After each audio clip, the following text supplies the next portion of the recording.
given you this note before, but I want you to mark it down again. It's really, really important. Because, again, it still happens to me sometimes. When you get confused, you know exactly what I'm going to say. When you get confused, actually, you say it. Go ahead. Okay. When you get confused about where the meter is, trust your ears more than your eyes. That's exactly right. Because the fact that you know it's coming up means that you know your score and you know where it belongs. But watching the score will conflict with what you're hearing because you're reading ahead. Right. And here's why that happens. You're reading ahead in the score just like you should. And then you have a momentary, you have a moment of confusion. At that moment,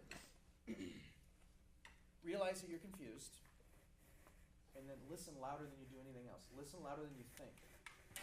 Listen louder than you think, and it'll make sense. And then you'll be able to solve it.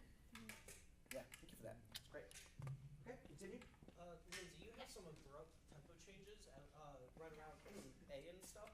I'd be a little bit more clear almost with the when you want to change tempo. That time, like, it almost felt like Aria was trying to, like, all right, we need to play this a little bit faster. It's almost like you were being dragged along by that. Like, it worked, but it's like you could be a little bit more assertive into it. Yeah, and along with what Brian is saying, I'm glad you addressed that because there's something I just marked. Make sure that you know, this whole piece is a transition. That's why I have it in the book, because it's really challenging. The whole thing is a transition. So it's important that you know the tempo of each section as if it's its own character, different personalities in the music. But then how you're going to get from one tempo to the next, and how you're going to make that shift from one tempo into the next. It's really important to think those things through. Okay, let's keep going. Continue. About one more minute, please.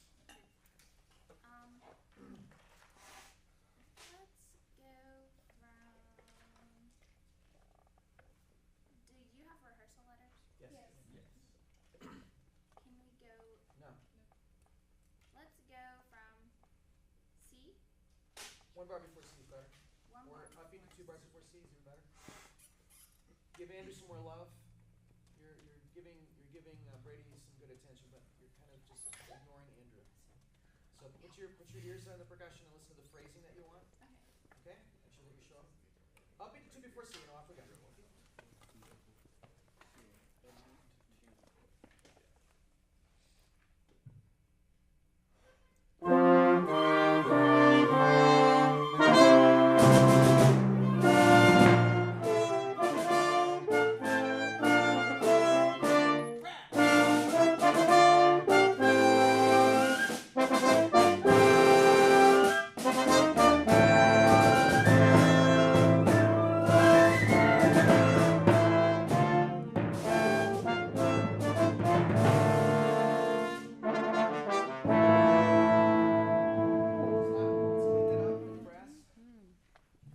Start before D, 4 bars directly.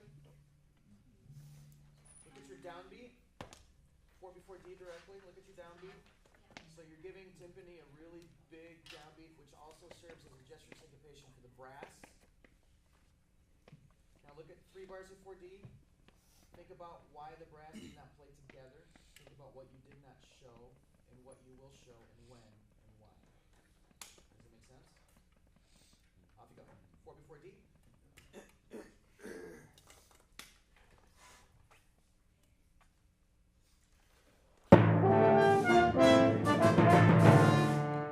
Upbeat wasn't together.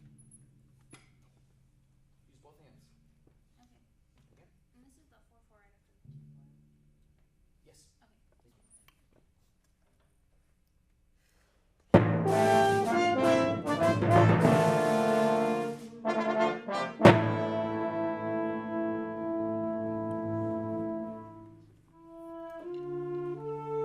Okay, so you didn't show the gesture syncopation, but they played correctly anyway because your ictus was clear.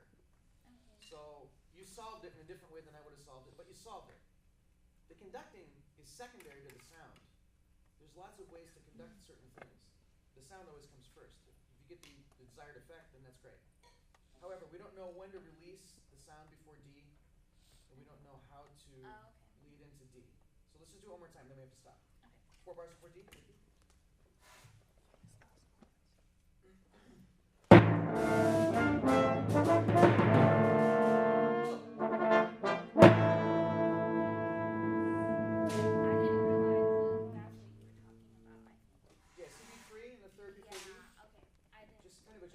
pace would be really helpful there. Okay. Okay?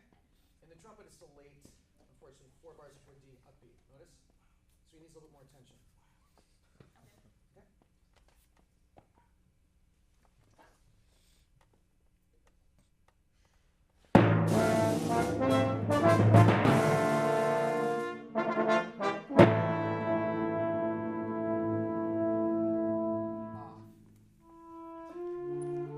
Yeah, the upbeat was better. The release could be even better.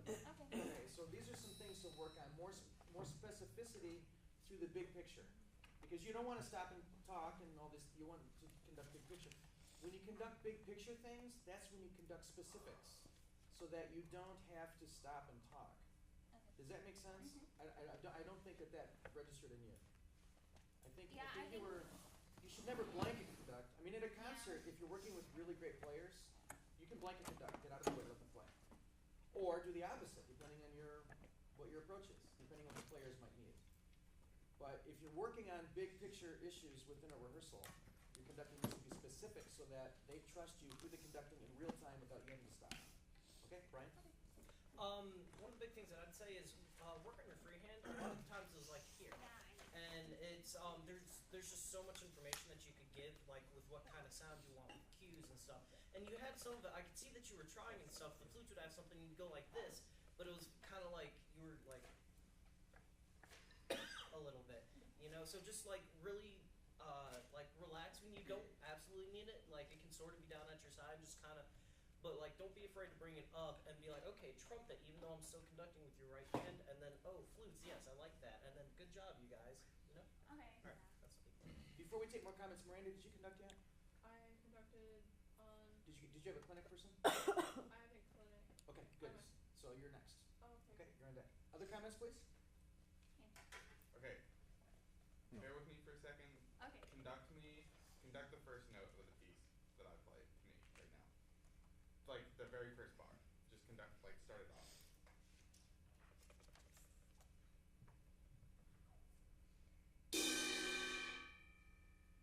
How loud was that? Not very loud. Yeah, it needs Okay. to be bigger. Okay. Yeah. Sorry. Try again. That was better. Lindsay, try it again. Use both hands. It'll be more emphatic that way. Yeah, a totally different sound. Did you hear the Okay. difference in the sound? That was mostly the stick in a Yeah. different spot, but Obviously. Yeah, so this is right when you first started. It was a little bit mousy today. Which was an issue that we had with you last semester. You know, I think we're getting you over that, but today we reverted back a little bit. Make sense? So when you conduct this piece, the beginning of this, be the music.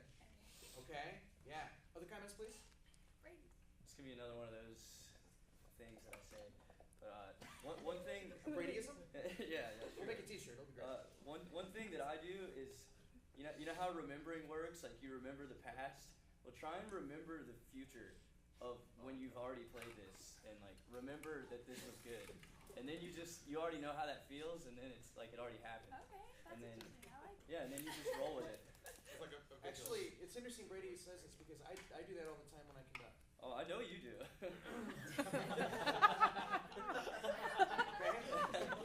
And I do it in many different ways, but one way that I do it, when I make a mistake, which happens a lot, I remember the mistake. I could conduct a score 5 years later and remember the place I made a mistake in a rehearsal, and I make sure I don't make that mistake again. That's because I've done this a long time. And Brady's exactly right. That helps you to be more effective and much more consistent. That's a great comment. Go ahead. They're right about your left hand and this and whatever. I would also like to see you get more into the music with your facial expressions. You're just kind of like, yeah, you now, yep, It's kind of like you're directing traffic and not being involved in what's happening. So next time, share your heart and your soul with us, and make a more. No, really, I'm being serious. Make a more personal connection with the music before you conduct, so then you can make a more personal connection with the players. Because that's what we're missing from you today. Okay. And you've done that before. Okay? Okay. Yeah. Thank you very much.